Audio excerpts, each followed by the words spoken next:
I'm Lisha, the nutritionist, and I am on topic 10. So we have been on quite the journey here as we've gone over the top 10 items that you can do to improve the health for you and your family. And today we're going to be talking about cooking methods. So another question that I get quite frequently is, what oils should I use? How do I know that I'm cooking this correctly? So I'm going to just give you a few tips. When we talk about oils, make sure that you're using an oil that matches the temperature with which you're going to be cooking. Okay, so olive oil is a terrific oil. Unfortunately, it does not tolerate high heats. So if you are baking at 350 or above, you really need to choose a different oil. Coconut oil, for example, can tolerate high heats without being compromised at all.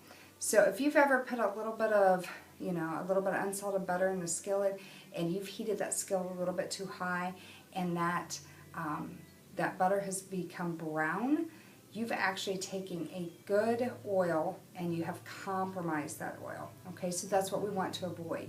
Okay, so coconut oil can tolerate high heats, butter, olive oil, those cannot. Okay, so if you're using like a medium high heat on your stove, olive oil is going to be just fine. And a lot of times that's going to be the best temperature to cook at when you're using stovetop anyway. Okay, as far as cooking your vegetables, making sure that you're cooking them where you're retaining the color, that is an important component of cooking vegetables correctly. Okay, a lot of times they get overcooked, so you do want to retain that nice dark bright color that the vegetables provide and just cook them until they're fork tender. So you can either steam them, you can stir fry them, again, using a little bit of olive oil on a medium heat.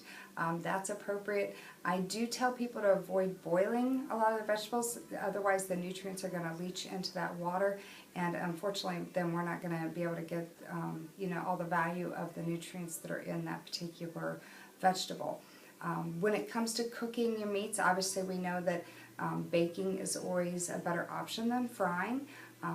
If you can just season without putting a lot of breading on and things, that's going to be healthier for you as well. And when you grill, you want to make sure that you don't actually char that meat. So we don't need to have some of that black charring on the outside. If so, we can remove that portion, but it's best just to cook until it's nice and tender, but without the excess charring.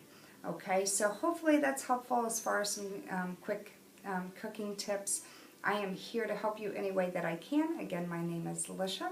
I'm the nutritionist here in the office, and let me know if I can ever assist you.